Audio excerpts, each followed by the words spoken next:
ভোর ৬টার সময় উঠে মেয়েকে নিয়ে কোচিংয়ে গেছি।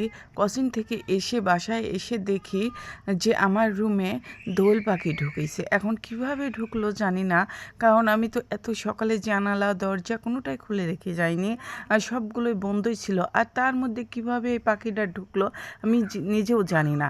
আর এই পাখি যেখানে যেখানে মানে বসেছে সেখানেই পায়খানা করে গেছে। আর আমায় সেই পায়খানাগুলো পরিষ্কার করতে যে এত কষ্ট হয়েছে। আর এই যে পুরা রুম এখন পরিষ্কার করে মুছে ধুয়ে নতুন করে বিছানার চাদরগুলো পেরে নিলাম। আর এই যে সেলাই মেশিনটা আমার হলো অনেক দিনকার সেলাই মেশিন।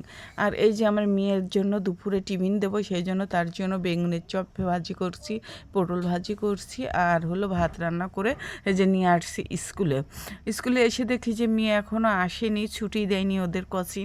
তারপর কিছুক্ষণ বসেছিলাম, বসে থাকার পর দেখি স্কুলে বকুল গাছ আছে, বকুল গাছে দুটা ফুল ফুটে পড়ে আছে। তাই দুটা ফুল নিয়ে অনেকক্ষণ একটু নাড়াচাড়া করলাম, একটু গন্ধ শুকলাম, ভালো লাগে। তারপরে যে চলে আসলাম বাসায় এসে এই যে আম্মা দেখি সব কিছু কুটি ধুয়ে রেডি করে রাখছে। আর আমি এই যে ভাত তুলে দিচ্ছি, আমার ভাতও হয়ে গেছে।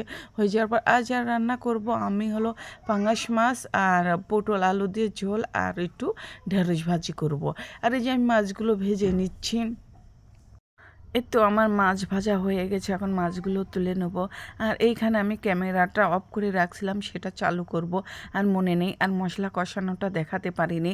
আর এইখানে মানে যে পটলটা দিয়ে দিলাম মশলার মধ্যে। আর এইখানে মশলা দিচ্ছি জিরে বাটা, আদা বাটা, রসুন বাটা, তারপরে যে লবণ, হলুদ, মরিচের গুঁড়া, ধনের গুঁড়া দিয়ে এই যে পটলটা ভালোভাবে কষিয়ে নিয়ে যে পটলের মধ্যে আমি পানি দিয়ে দিছি।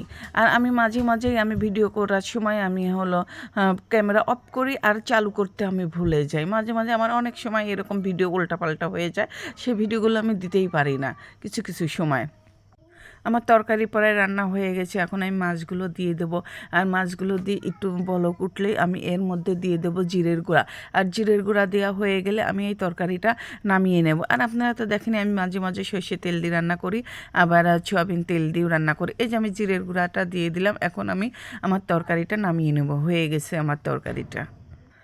ঢেঁড়সটা আমার খুব পছন্দের খাবার, ঢেঁড়স আমি খুব পছন্দ করি। আর ঢেঁড়স ভাজি, ভর্তা সবটাই আমার খুব পছন্দ।